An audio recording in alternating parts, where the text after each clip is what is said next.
The first panel member is Isabella from Infinity Healthcare. Hi, guys. Hi. And our next panel member is Myrna from Run With It Synthetics. Hi. And our last panel member is Dornoosh from Echo Imaging. And Meadow. And I would like to introduce our moderator, Jeremy Deeks from CBRE. Welcome everybody. Thank you for coming in this amazing venue. I don't think I've ever been to anything like this before. Well, except with my kids, and one of them was probably screaming the whole time they were here. So I really want to thank again for everyone for joining. With this being Startup Week, we're really looking forward to getting the opportunity to listen to this panelists and their journeys on their entrepreneurship and what kind of innovators they are. So we're going to start. We'll ask a bunch of questions, and there will be some time at the end for to ask some questions of the panel. So you can hold some of those questions at the end. I'm going to start off with some real hard-hitting questions. Isabella, if you were a piece of furniture, what would you be? I heard this right before. I'm just kidding. We're not going to do that. But she has that answer. She asked me, and I had absolutely no idea. So if you want to think of that, talk about it at the end. I'm just going to run through, actually, if each one of you could just quickly give your quick elevator pitch, as we're in a room of entrepreneurs, as to what your company is and what they do. Great. My name is Isabella Roth. I'm a registered nurse by background, and I've been in the home care, healthcare space for about 15 years. And I work in the private health industry right now, and my company is called Infinity Healthcare. So we help support people in their homes, anywhere from like housekeeping, laundry, personal care, all the way up to helping people die a beautiful death in their home. And we work with Alberta Health Services and physicians to help support people in their home as much as possible. And with COVID, it made it very apparent that the safest place for people to age in place is in their home. So that's what we do.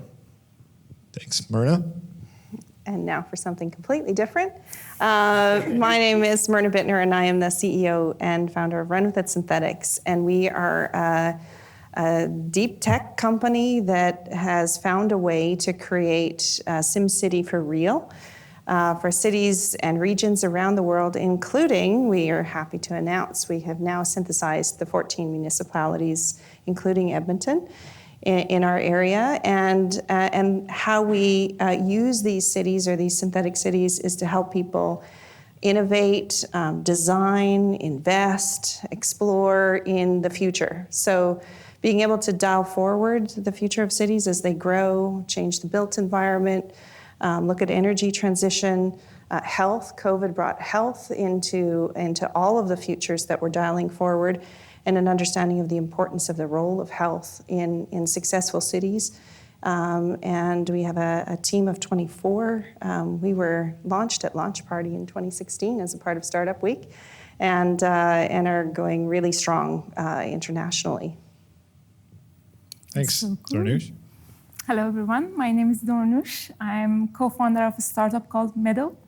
We got acquired by another startup called Echo. The names are rhyming. Based in Bay Area, and our mission in Meadow and Echo is to democratize access to medical imaging and bring it to patients whenever, wherever they need it. Echo builds really powerful ultrasound devices, portable devices that are really cheap, really affordable, and truly portable. You can literally put it into your pocket. And our role as a part of Echo is to build technologies based on AI that would make the use of those devices so simple, so easy that a less trained caregiver can still use the device, the power of that device, to do a scan and make a diagnosis or make some decision for the management of the patient. Thank you very much for that introduction. So all of you have roots in Edmonton. You've been part of the startup ecosystem here. I'm going to actually broaden this to Alberta and Edmonton. What first question would be, what is the ecosystem in Edmonton, Alberta? So we'll stay mostly with Edmonton, but if you have a comment on Alberta, we'd love to hear it. What do they do well, and what could they do better? Because I think that's an important thing that a lot of entrepreneurs are looking for right now. So let's start with Myrna on that one. Okay, oh, cool. So we've been a part of the startup ecosystem, and I'm sure it was going before we joined it. But when we joined it, Startup Edmonton was in the Mercer, and it was really relatively in its infancy. It was super exciting to be a part of that. I mean, there was some couches, and then they got TVs, and then there was some desks, but our early clients and those early adopters were excited about joining us there, and that was really an interesting part of the ecosystem, was to see that they were building a space for those collisions to happen between innovators and the big corporates that were engaged in Edmonton. The startup ecosystem has changed dramatically over the years, and we've kind of watched it grow and been a part of it. But I really think that it's amazing to see the momentum that it has. I'm really excited about the questions now about the diversity and the importance in the diversity, and not just diversity in founders, but the diversity in companies, the diversity in the role that those companies are playing, how those companies decide to grow, the different options in terms of funding, and I think that's becoming a part of the conversation in the startup ecosystem that I'm really enthusiastic about, and the diversity of sectors as well, because there was an initial kind of focus on that technology companies somehow are the only startups, and we're just not. There's many different types of startups that need to be supported through that journey. Great, thanks. Darnush, I go to you. I'd actually be curious on being acquired by a company in the Bay Area too. Is there things that could be done differently between Edmonton or what do we do well that would be help companies like yourself? Sure. You mentioned having roots in Edmonton. I didn't have technically roots in Edmonton. One thing this ecosystem is doing really great is being so welcoming and open to anyone. So much so that I truly feel a part of this ecosystem, and this is amazing. That's what I meant by roots. Yeah, no. Seriously, I feel I have roots, and this is something. Like I've never experienced something like this. So this is something we are doing really great. And you talk about diversity in the sectors that we're looking at. Probably one sector, well, I am biased, but I think we should be probably paying a little bit attention to sectors like our sector, which is deep technology. We have a long path to revenue, and we require a little bit of more attention. And I'm going to argue that this is really important in Edmonton because we have a very real and probably opportunity that presents itself once in 3 generations to become a world leader in health technology. We are already at the forefront of AI research. We have world-class, outstanding clinical researchers and clinical institutes, and we have I cannot describe how amazingly diverse this population healthcare data is, and this central system that can be the test bed of any technology. And we have all these elements that can absolutely turn Edmonton to a point in the map that is a center for excellence when it comes to AI in healthcare. And I think it just requires a little bit of more support, more funding. Government, the ecosystem has to step up, create infrastructure, create the support to make that a reality. And I'm sure that will happen. Yeah, and I think you've seen, great answer. Yeah, great answer. I think we've seen that a lot with, the growth of Amy here. And I mean, I think we are already on the map as one of the, the number one. I mean, the rankings always vary, but at one point it was 3rd in the world in AI research here. So it's pretty unbelievable. So, Isabella. I would mimic what both of you said, and our ecosystem has been, in my mind, very welcoming from the very beginning. And there's a billboard in downtown, support local. It's the Edmonton thing to do. And it is very easy to approach companies like Health Cities and Health Gauge and individuals to help support your business and grow your business. And it's been fabulous. Isabella, speaking of Health City, I need to mention that because one very critical piece of support we got was from Health City and Alberta Innovates. Because innovative healthcare technologies often get trapped in a cycle of no adoption, hence really no evidence, and then no evidence, hence no adoption. And Health City and Alberta Innovates were really critical in getting our first product into the primary healthcare networks of Alberta, and that really was instrumental in our growth. You brought up a good point where sometimes if you're starting a company, you don't know where to go and you're in the health space like I was, you just start talking to people in Edmonton and just sharing your trials and tribulations, and then they'll have advice and they'll have people that they connect you with. And we have the Yellow Pages of Edmonton here today, Seal. He's a huge connector, and if there is something that you need in healthcare or investment or funding, there's individuals you can ask. And if they don't know, they'll know who to take you to. Mm-hmm. So it's been wonderful.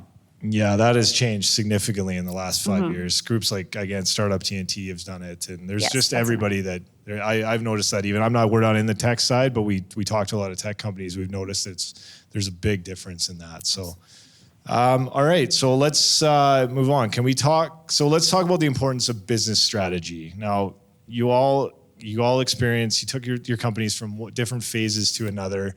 So Darnush, when you built Meadow to a point where it could be acquired, was this part of your strategy or did you have to adapt it kind of along the way? Sure.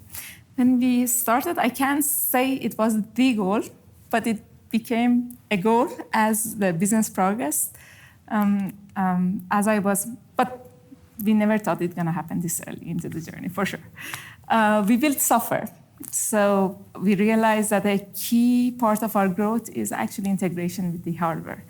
And we started looking around, talking to many device manufacturers. I think I definitely talked to almost every ultrasound manufacturer on the face of planet Earth. And we signed up a partnership with the biggest one. But then when I came across Echo, it was love at first sight. It felt differently, and it was obviously our technology is so complementary, but it was not only about technology, it's about the culture, the guiding principle, the teams, the people, the way you feel about them. So it felt like such an awesome match. And then as we were progressing through the journey, I think the importance of tight integration with the device became more and more evident to the team. So we got an inbound acquisition offer. At that time, we were not even thinking about that. We were looking into raising a Series A, and we even had a term sheet on the table. So I went to my board and I said, we have to take this very seriously because this is different. And I think the concept was that we always put mission first. The mission is not to build cool technology. It is to help to change the life of millions of people. And we thought with this tight integration that this acquisition will enable, we will actually truly unlock our technology. And with all the resources that now we can have access through Echo, we would be able to move steps and steps ahead with what we were always dreaming to do. So we concluded this is the right decision, and it is not an easy decision for a co-founder, for sure, but it felt so right, and yeah, we did it. I think mission was, we always look into, will this make sense for the mission or not? If yes, then we'll make the call. Yeah. Great, thank you. Myrna, growing company across multiple sectors, overcoming data access challenges, I'm sure business strategy is important, but kind of navigate us through some of those challenges and stuff. Yeah, so we started, with a really cool technology and with some initial, really diverse applications of that technology. So worked in media and communications and built synthetic television networks, worked in vehicle device-based systems and built synthetic realities, freeways, highways, synthetic trucks, synthetic truck drivers. And it took us a while. We knew we were helping people experience really complex futures that were safety critical, that had financial implications, that it was helping the lives and livelihoods of the companies that were producing the technology, as well as the marketplace that was experiencing the technologies. But we took our time, and that was the first few years was being able to adapt our strategy and say, why are these really different sectors asking us these questions? What are they hoping? What do they see aspirationally in us? How do we adapt that into, really a defined market value? And we were continually being asked, and people were saying, Myrna, you got to focus, you can't, and it was like, yeah, but, we woke up in this field of diamonds, and it's like, how do you say no to some of these asks? And after a while, it was, we started to see the common themes in the value propositions in the market. We are a women-led, certified Aboriginal business. We don't have access to the funding that is out there. We're less than 2%.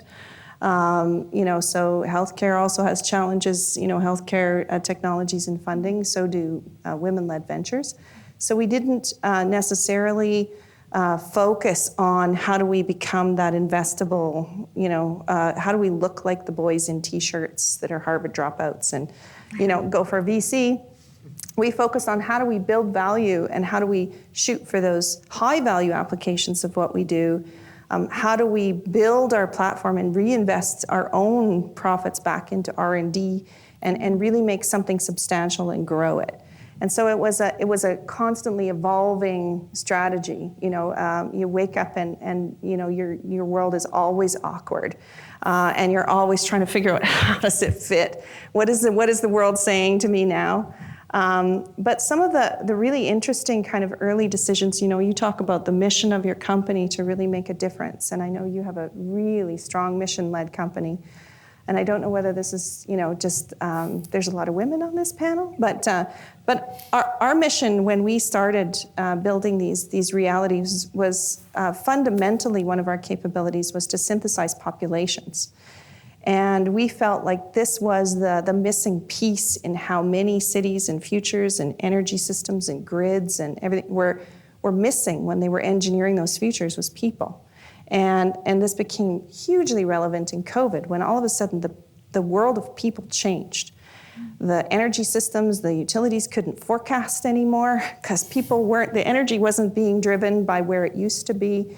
The healthcare systems changed, the economy changed, the working environments changed, and so we were already modeling entire populations before then, and this became really relevant then. How do we look at people?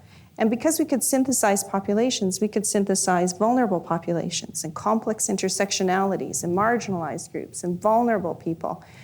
And this became a huge part of our strategy was to, no matter who was asking the question, sometimes it was a utility company asking a question about electric vehicles, we showed them all of the people, not just the rich people and their Teslas who were plugging in, but the people who had power unreliability issues and energy burden. And we kept bringing that to the conversation. And now I would argue, if you look back now and say, oh, that was a strategy, we're now being asked, that's at the forefront of the asks. People are saying, all of a sudden, you can't have a sustainable world, you can't have a healthy world, you can't have a successful world unless you have equity. And so that kind of insistence on bringing that empathy and that mission forward is now one of our key strategies in how we look at all of those diverse sectors around the world. Wow, very well put. Thank you. Isabella, your company is in, I'm assuming, pretty growth mode right now. Yes. How many employees are you up to now? We have 67 full-time staff in Edmonton. 67 full-time staff. So how, again, your strategy, business strategy going through that? Go into that a bit more. Mine's going to be very much out of the norm.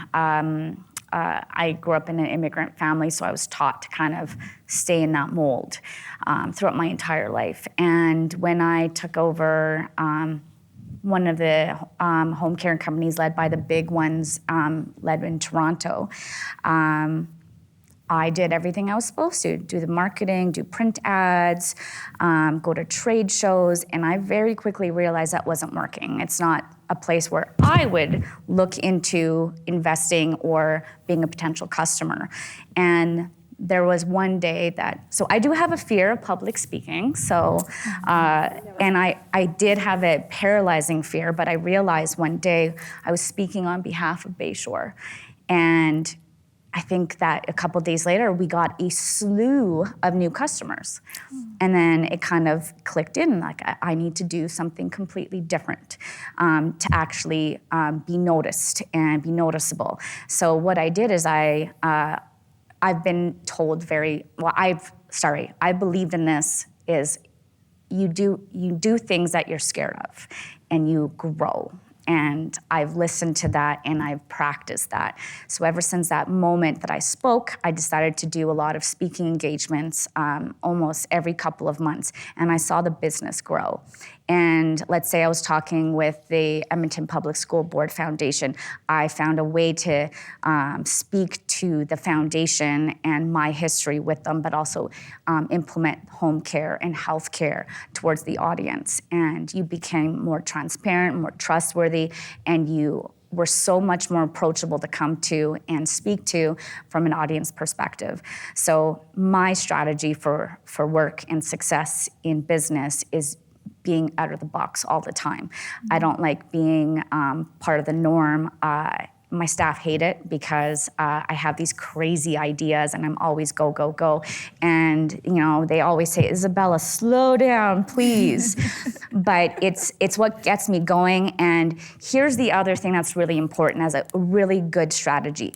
If you believe in what you're selling and the services that you're providing, you will be successful.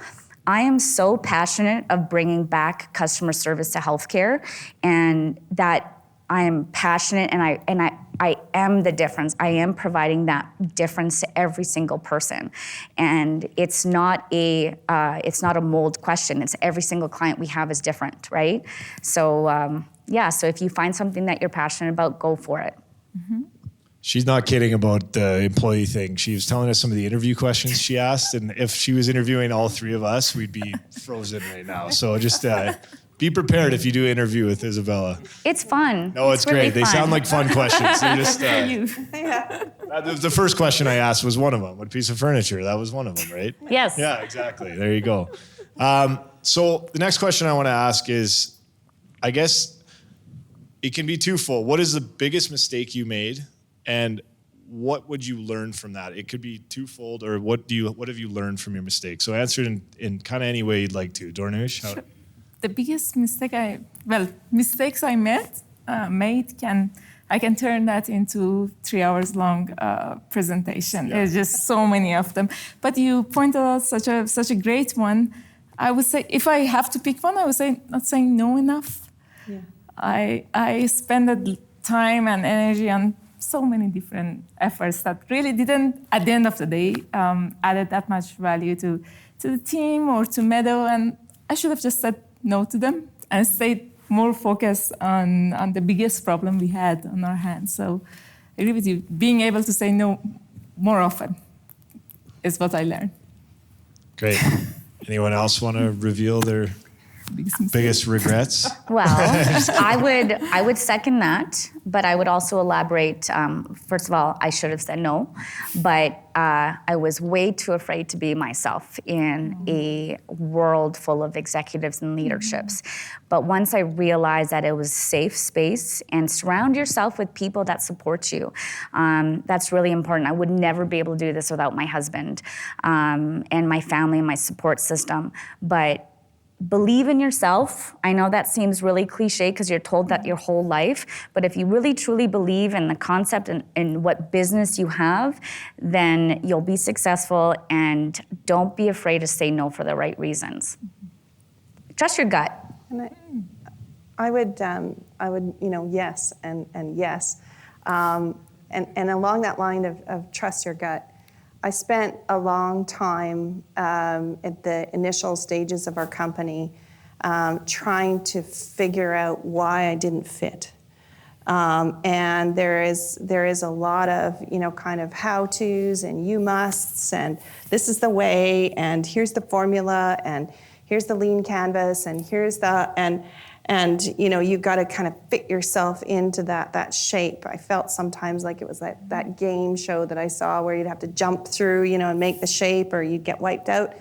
And I wasn't fitting. And I think, along that lines, learning from those experiences about where you might not fit and why you might not fit is really important. I mean, some people used to say to me, Myrna, if you just pivoted your company, you could make billions of dollars doing X. Mm-hmm. And I would, I would think about it, for just a second and go, but I wouldn't like that business. I wouldn't like working with those people. I wouldn't like and be passionate about what I was delivering.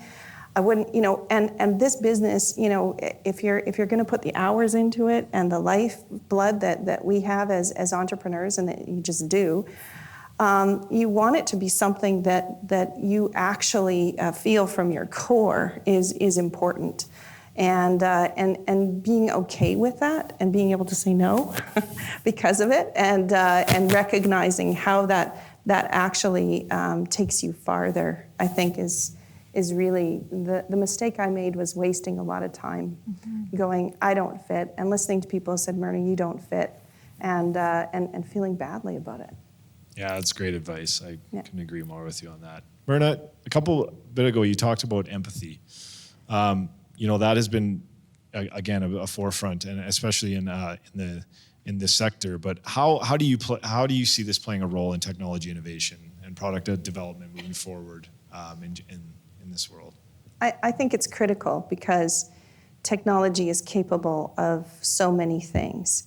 And yet, technology is supposed to be used and utilized to advance humanity. And so I think it is critical to have really diverse voices in the room when it comes to technology. It's critical that we're discerning about the implementations of technology. And I could go into just a dark room discussion about what we've been asked to do as a company, and what we have said no to as a company. And I think that is really part of being a technology company, going forward, is what is the social contract with humanity that you're making because you have these strange powers. And trust me, we spend a lot of time in 2050, and we're dialing forward the future of all of yous in Edmonton. And it requires a lot of compassion and humanity and empathy when we're trying to help people make those choices. I also think empathy is just is something that as a leader, as a member of my team, is absolutely critical in building that team that can think that way about the technology that they're a part of delivering, can think that way about our customers, can think that way about each other on the team, and can actually welcome that diversity of voices into the room that you need to make great products, and that you need to have that mission and that vision and say, no, we're not doing that. No, we're not doing that. This is how we need to carry that empathy forward into the world. Exactly. Great. Anyone care to?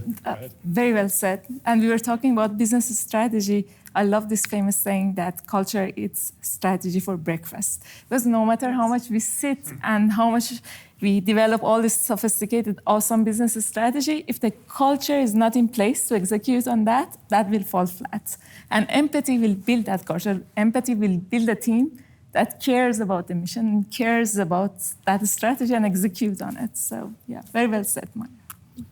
So they didn't have this on my list, but in what ways have you built a culture? I guess my question would be is how have you found, especially on a post-COVID level or during COVID, how did you build the culture of your teams? Because it sounds like your team is, and every one of you has said it, your team is just as most important. But how have you done that? If again, you guys didn't prepare for this, so I'm calling it off the cuff. If anyone cares to take that. Well, for us, it's empathy is pretty much our whole company, and I'll give you. I guess the best way to kind of explain it to the audience here is I'll give you an example. About 2 years ago, maybe a year and a half ago, we were asked by a client to find a 5'5" woman, blonde hair up to her chin, wears makeup, speaks English, but also speaks fluent Arabic. Very specific. And our culture and our motto is do unto others as you would want done to you. So this was a very specific ask. We ended up finding a caregiver for this family, but the reason why they wanted it is because the mom and dad were very far into their dementia journey and they couldn't make any short-term memories. And this image of this woman that they provided us was exactly the image of their daughters. So it was an instant acceptance into the home, and they became into a live-in care situation. So they were able to live and age in place and die in their home a beautiful death. So it doesn't really matter what the individual wants, as long as we're there to listen and provide that individual, that caregiving situation, that brings meaning to us, and we're bringing that customer service into the home. And we love to laugh in the office. So if we don't hear laughter in 20 minutes, we know something's wrong. So we do hear a lot of sad situations and stories, but we're also humbled enough to be part of those journeys, end of life, or helping people with their diseases and illnesses. Great. Mm-hmm. Anyone else? You don't have. If again, I can I think COVID was very challenging.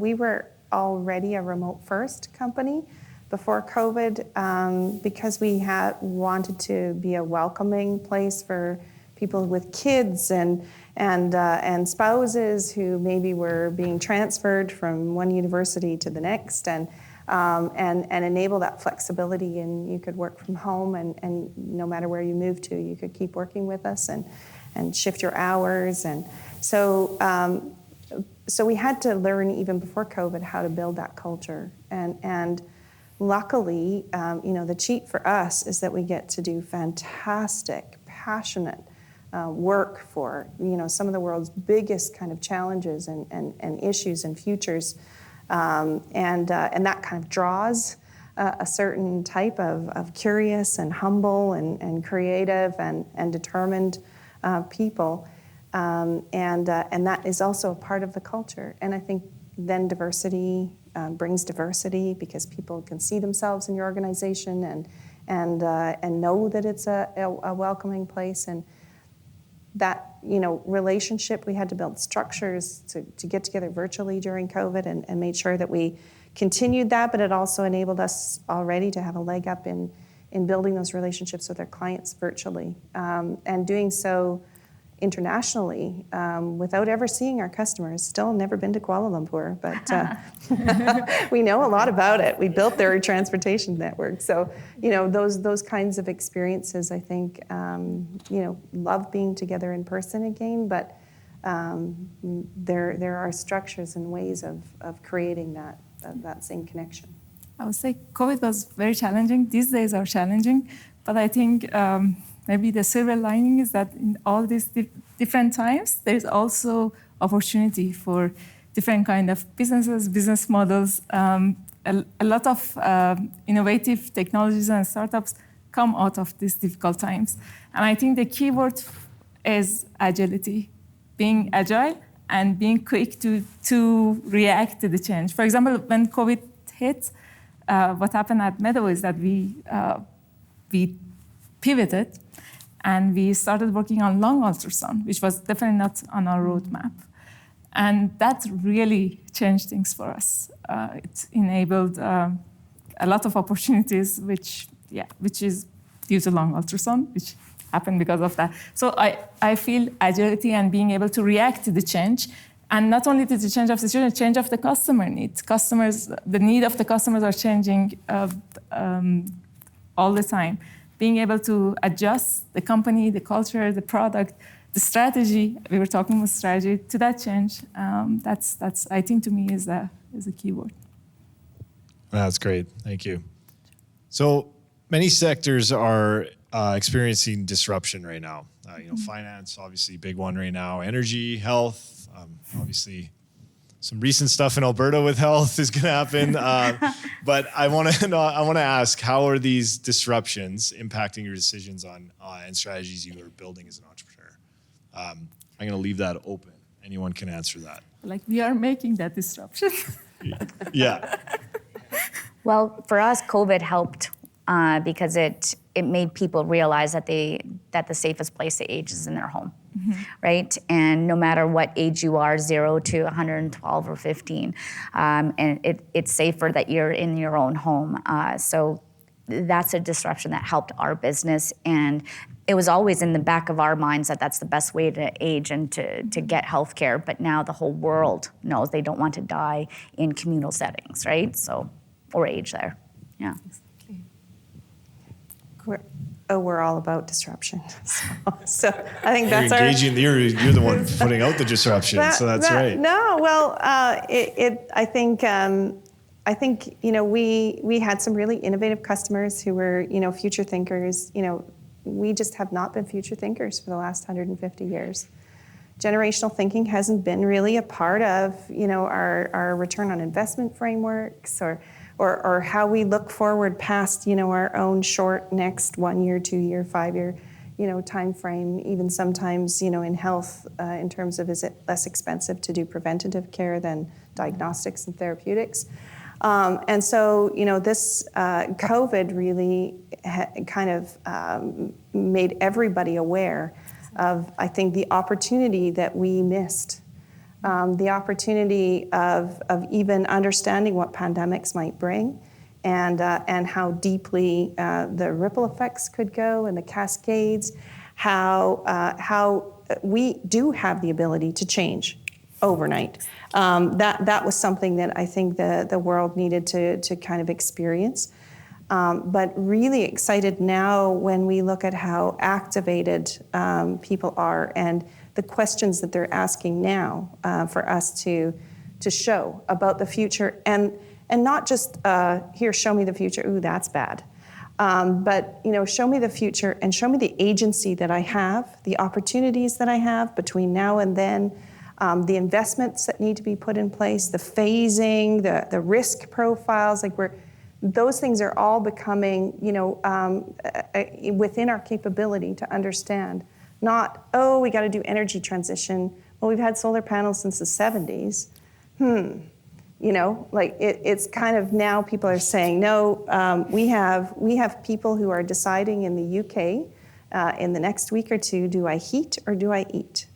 And these are developed nations, and it's something that I think people are now realizing that they have an opportunity, and we need to invest in that really quickly.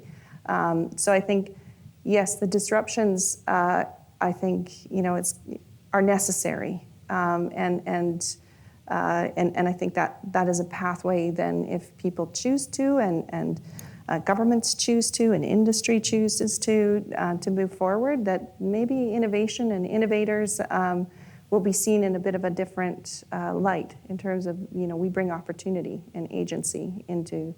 And the necessity of change is there already. We're just helping it. Well, it's the out-of-the-box thinking that Yep. that you have done and created. So that's great. Well, can I add something? Yeah. So here's the beautiful thing about being in the private industry, especially in healthcare, is because there is a necessity of change, but generally speaking, in government, it takes a long time to actually generate change. Yeah, but the beautiful thing about the industry I'm in is we can actually develop, use technologies to enhance the care that we're providing our clients. For instance, I have a watch now that it takes my blood pressure, my heart rate, and steps, kind of everything an iWatch does, but a little bit better, and it generates all these historical data at one point so we can actually see how our clients are doing. And we wouldn't even be on that forefront if it wasn't for Health Cities and Health Gauge, where we can actually help and work with them, right? And it just makes it so much easier for our clients. And some of our clients that have family that live all over the world, they can kind of zone in and see how everybody is doing. So I don't see, I worked, just to preface, I worked for the government and the federal system too, so I know this wouldn't have happened so quickly. So, and that's the wonderful thing about the industry that we're in. Mm-hmm. All right, so we're gonna have my last question for you before we go to the audience, for each of you.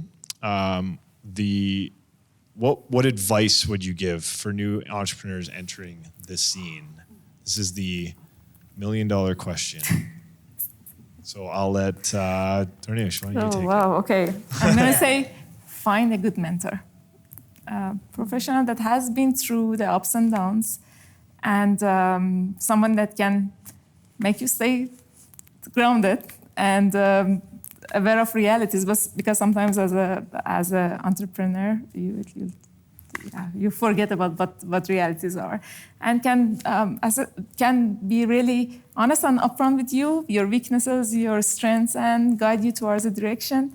And what I realized and acknowledge that it's very difficult to find that mentor. I want to say that I was lucky enough. There's this program at University of Alberta called VMS.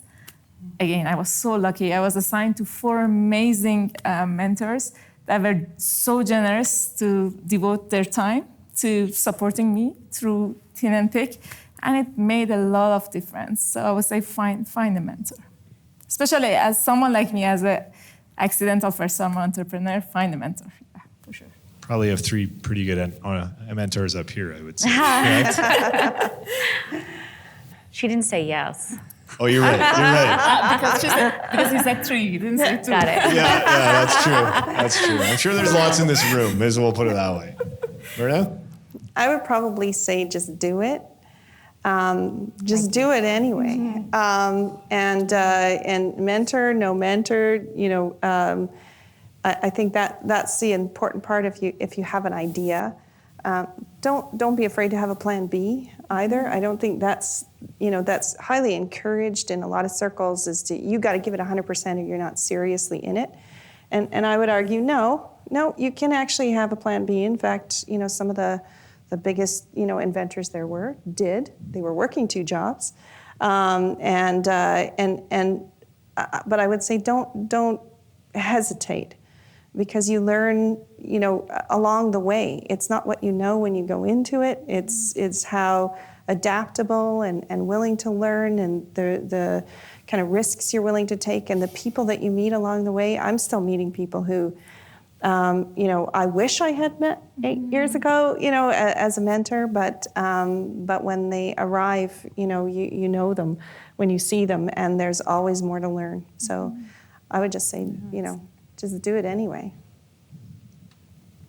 Whew. Don't be afraid to fail. Mm-hmm. Very, very important. And I feel that a lot of people that want to start their own companies or do their own thing, they have that tunnel vision to, I have to be successful, I have to be successful. You will get there, but you need to be able to fail and learn from that. And some of my biggest lessons in life were some failures, and would never take them back. And find a support system. Mentors are really great too.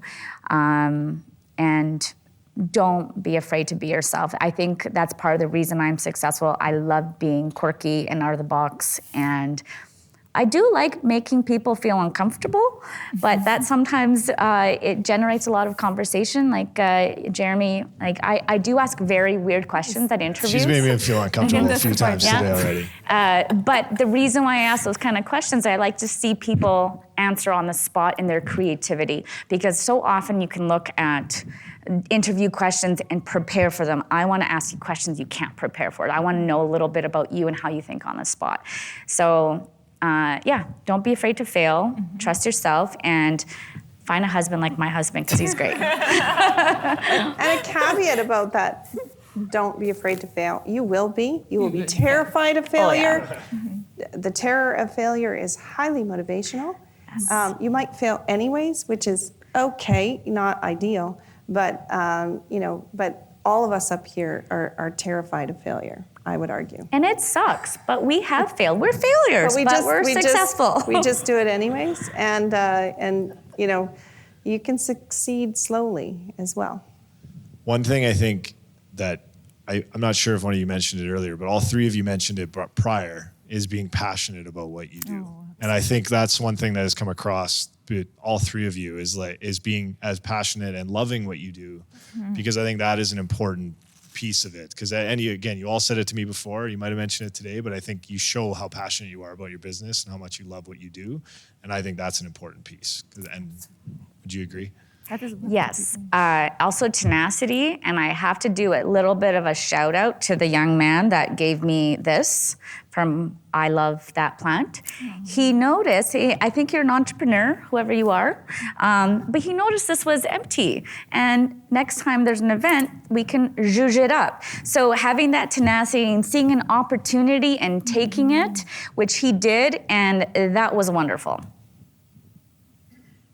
All right, so I'm going to open it up to any questions from the audience. Is there anyone who has any questions? All right, I got a couple here. I'm going to walk around. Hopefully I don't trip and fall. Oh, the lights. Go ahead. Yeah, I got one. Hi, Isabella, this is for you. A memorable answer to your furniture question, please. Oh, sure. Okay. You're going to tell the one you told us? Ready? Okay. So the question is, if you had to be a piece of furniture in your home, what would you be and why? And I always say the bar cart, okay? First of all, when there's sad situations, funerals, or something big happens, everybody kind of congregates around there, so you're always gonna be part of a conversation that's really, really important.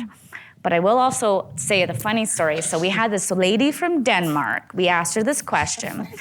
And she said that she would like, there was a language barrier. I forgot to say that. And she said that she would like to be a closet because she likes it when people put things inside of her. Right? So at the table, we all had to kind of bite our lip, and we explained to her later. She still works for us. She's wonderful, but it was a really funny situation. But yeah, we love those kind of questions. I was wondering if you would say that one. Yeah, it's a great story. All right, any more questions? Okay. So I can't help but notice, but you're all women.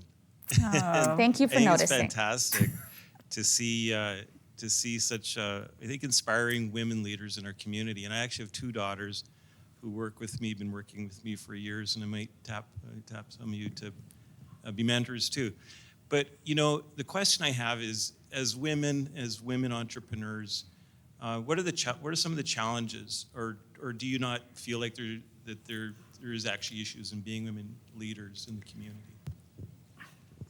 That's a difficult question for me because I'm from the healthcare sector, and females dominate the sector generally speaking. But I started my career up north. I did First Nations nursing, and I was very much stigmatized because I was the woman from the big city that took away a really great job from the community members. So I really learned how to say no and believe in what I was there, because I got kind of thrown into a management position right then and there. So I've learned to actually believe and have conviction in what I tell people, and that experience was monumental for me and where I am today. Myrna, Darnush? Yes. I think being in the deep tech sector and the industries that we are involved in, capital is key. You can't go a day without people having that VC conversation. The entire industry is built, I think, to service VC. Like that is just the cycle, that is the pace, that is the being in that industry as a woman-led company. We made the decision early that while we were going to be interested in having those capital conversations, we likely weren't going to be that successful. And so we built our company differently. and we are constantly penalized for being where we are.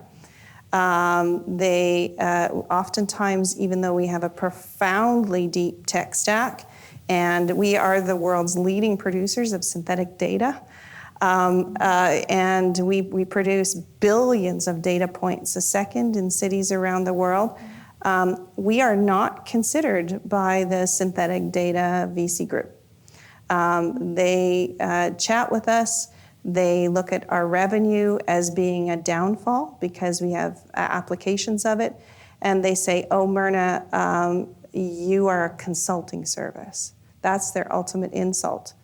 And that is because we have actually found a way to unlike almost every other AI company on the planet, generate our own revenue stream, our own profitable cash flow, positive revenue stream with our applications of deep tech AI.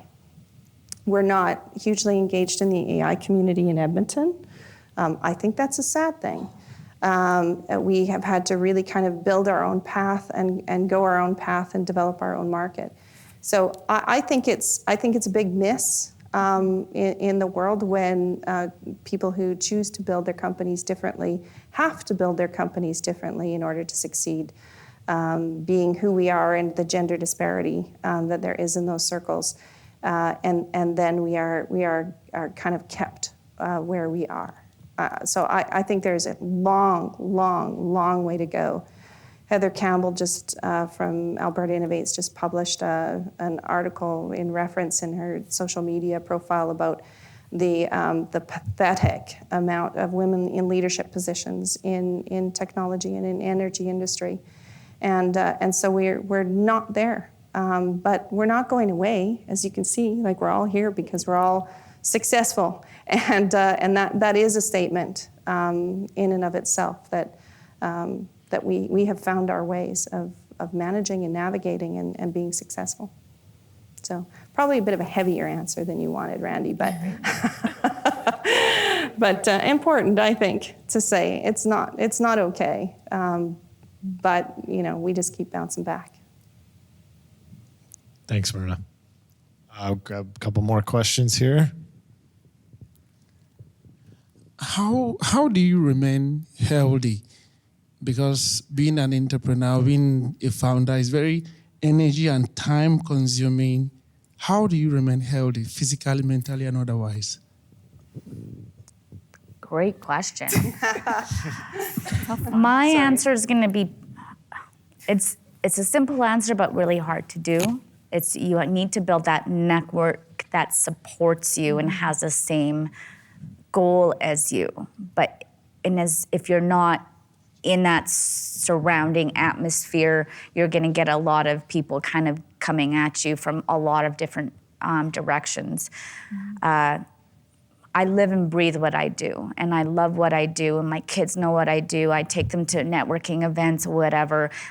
It's what I am and what I have been for 15 years. I just started the company 2 years ago, right? It was a natural evolution for me. So finding the right people around you. And then also finding the people that will ask you those tough questions. And you need to have those people around you too to be able to grow. You can't have somebody be like, yeah, you're good at whatever you do. You need those tough questions asked to you all the time. Just going to pop over here. Okay. Sorry, there was one over here, right? Yeah. Oh, no problem.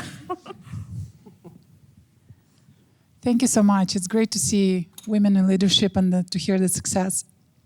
My question is, you go through stages from the beginning of the journey until the scale up and beyond. So you require different skills, different strategies, different people. How do you adapt? What's the process? How do you shift your mentality? How do you shift the approach? That's one part of the question. Second one would be, you are very passionate about your mission, about the company and everything. You get to a point where you have to delegate, you have to find people. How do you make them as passionate as you are? What do you do about it? Very good question. It's a great question.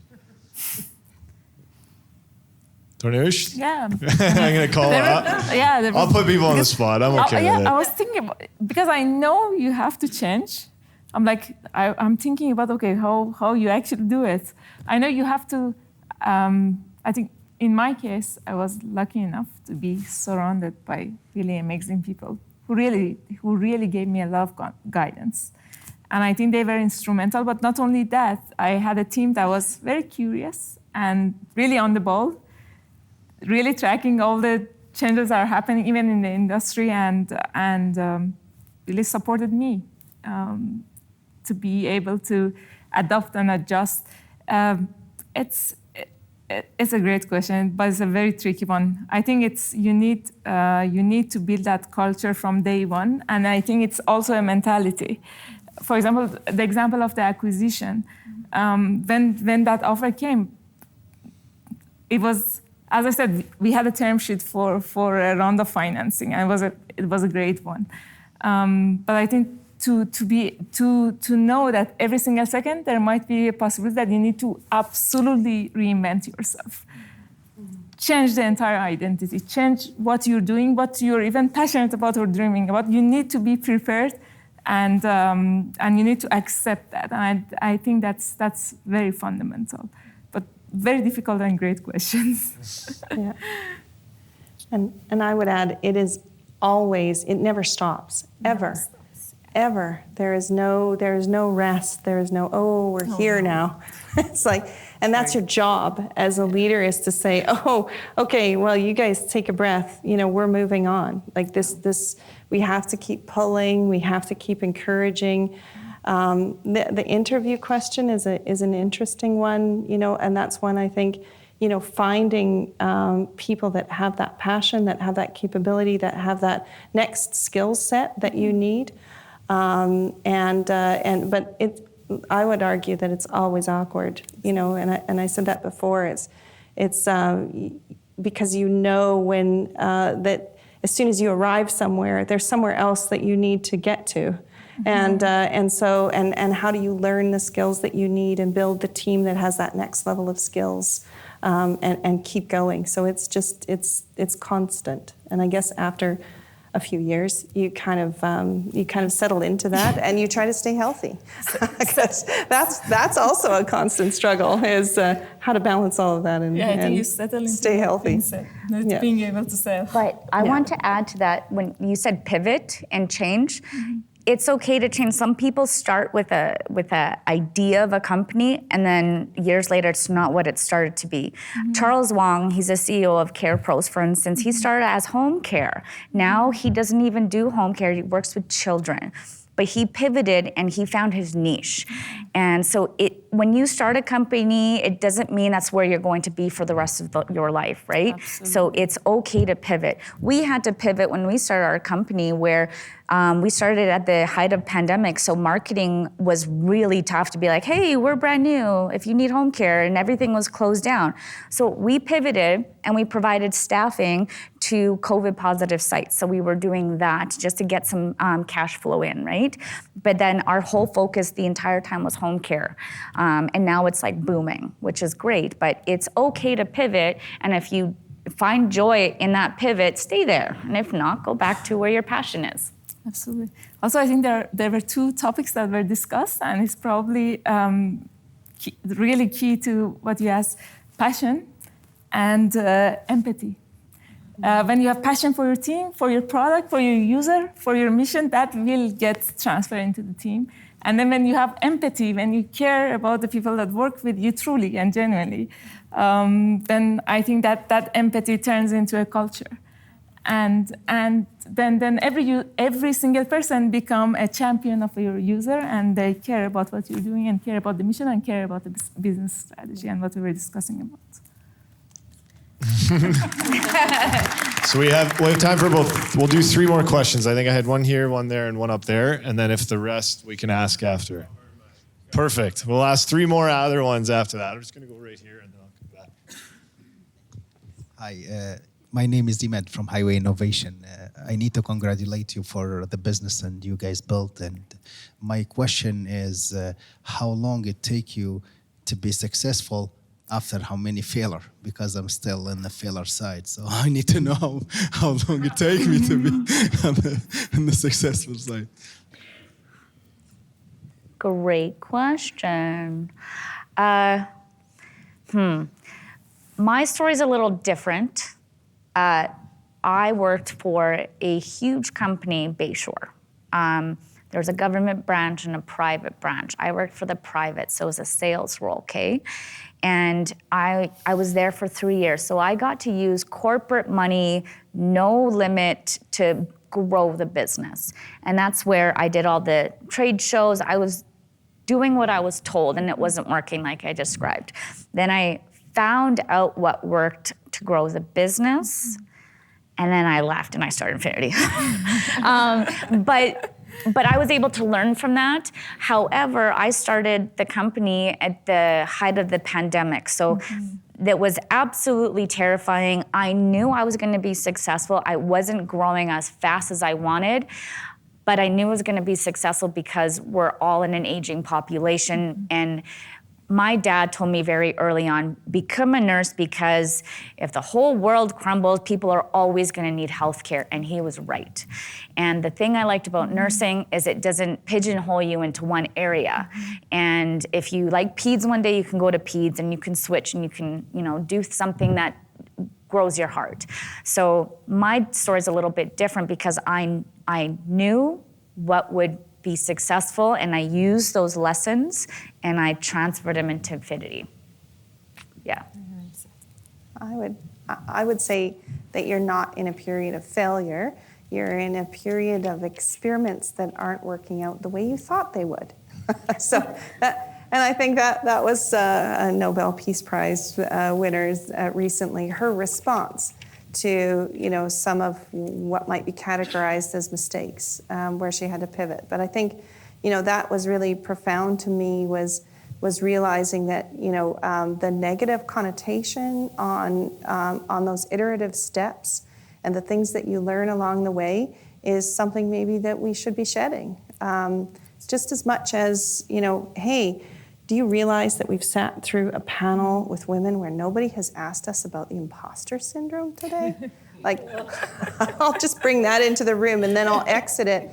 Because to me, that again puts a negative connotation on something that, that women leaders constantly challenge themselves to become better and to figure out what they need to learn next. And what they don't know, and go out and find it and grab it and learn it and incorporate it. So the negative connotation words for me are challenging. And I think, when people bring those into context and they say, like the word failure that you use is has this kind of, I've done something wrong, or imposter, I am something wrong, I'm something malevolent, I'm something, and it's like, no, that this is a part of how you learn in life, is you try things, you iterate, the only mistake I think you can make is to really not learn from those and to not go forward from those. So I wish you all the best. I would say I'm in a constant state of iteration, and a constant state of learning, and I hope it never stops, because there's so much else out there to try and achieve. Yeah. Sorry? Oh. Thanks, Myrna. So we'll give 2 more questions, and then again, we have an event after. So if you have more questions after, we can certainly you can certainly ask them there. Hi, I think Isabella brought it up earlier, the idea of networking, and I just wanted to ask, because I know as an entrepreneur or anybody who's trying to be successful, that networking is a key factor. So what was your guys' best ways to network, or if you guys could run that down for us? I network in a weird way. So I really enjoy meeting new people, and generally, if I have a good feeling about them, maybe a good conversation, they no longer become an acquaintance, become a friend. As long as they learn what I do and I keep in contact with them and learn about their business, for me, it's not about selling, it's getting to know one another. And that's the wonderful thing about Edmonton, it's very small. So I know for a fact if I need an accountant, I'll go to Shabir. But I met him through networking event, and he's a pretty cool guy. And that's how I network, and I don't view it as networking, I just, to me, I view it as growing my friend group. Does that make sense? Yeah. I don't know. Go ahead. Very well said. Yeah, I'm not a real like networker, you know. Like, I see that, like I have an MBA, but I see the new, you know, business school classes, and I've been to some events where like they all have their 3 questions, and they're all, you know, like they come up and and it's kind of scary. It's like, you know, like hi, like cool shoes, you know. But I think, you know, there is as a whole school of, you know, thought and depending on the industry that you're in about targeted networking and networking practices and how to know who you want to talk to at what event and what you're going to ask them and what you want to get out of it and to ignore everything else. And there's a ton of like, you know, how-to networks. But I think the best thing that we have done as a company, you know, is to get engaged in things, because it's the people that you meet when you're engaged in the rainforest community events that are all there about entrepreneurs helping entrepreneurs. And you know, somebody gives you an hour, you give somebody else 2 of your time. It's those kinds of engagement opportunities where I think you meet really incredible people who can help you along your journey, because they're there to be helped and to help others. And so, you know, the pure like networking events, maybe I'm an introvert. I'm a little uncomfortable about that. They scare me. I would just add one more thing. No, you have no time. So, no, I'm just kidding. Go ahead. The way I like to network is if I genuinely enjoy what the other person is telling me, I get very naturally involved.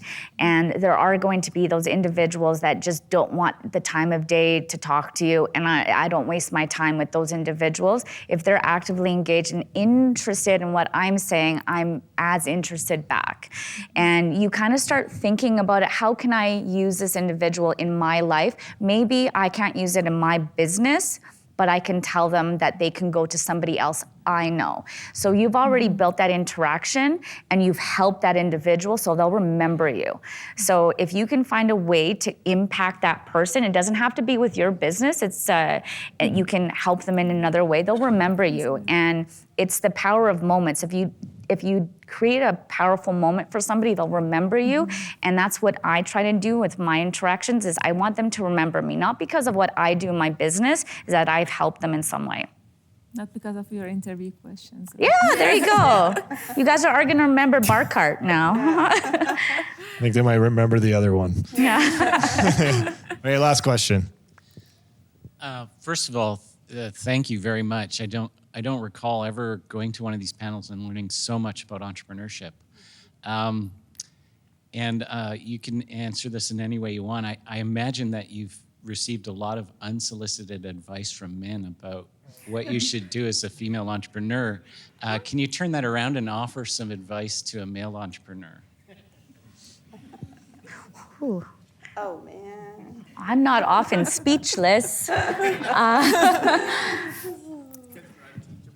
No. I guess. Censor my comments? I don't think I would. I don't. That's a really tough question. Exactly. I don't see it as a gender specific for me. Exactly. I don't. If you have a passion and you really genuinely enjoy what you're going to do, I don't divide them. Exactly. I would say I never saw myself as a female entrepreneur. Same. Right? And I never been a male entrepreneur to be able to compare. So that's a very difficult question to answer, for sure. I would just add one thing. If you find yourself saying, Myrna, you just gotta, and you really don't understand, I would probably say, just think a little bit when you find yourself saying that to somebody who is not your gender, whether that's a man or a woman, because I think we all come from really different places and different perspectives, and I think it's important to ask the questions instead of assert. When you're having those questions with entrepreneurs. Yeah. Well, thank you very much. That was absolutely incredible. You were amazing founders. Yeah, give them a round of applause. They did an amazing job. I'm going to pass it over to Reg from Health Cities to close it out and just let us know where we're going now for the food and drinks. Thanks very much. Thanks everybody for attending this afternoon. Really a pleasure to have you all here today. Can we have another round of applause for our panelists?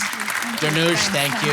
Myrna, thank you. Isabella, thank you. I've actually had the honor and the challenge to work with each one of these, and they continuously challenge me every day, so it's a lot of fun. I also want a special thank you to Jeremy Deeks from CBRE, and thanks for the support from CBRE. Want to thank our sponsors, DynaLIFE. Paul from DynaLIFE is here in the back. Please say hello to Paul when you go down and have some libations. And also a special thank you to the Edmonton Regional Innovation Network as well. Thank you very much. And we wouldn't be here without Startup Week and Edmonton Unlimited. So I think Aaron is here. Please say hello to Aaron when you guys go down. And everyone, the doors to get down to the good stuff is that way. So please go down. It's, I think, like a half a flight stairs down. There's refreshments and food. So looking forward to networking with you all down there. Thanks very much for coming. Thank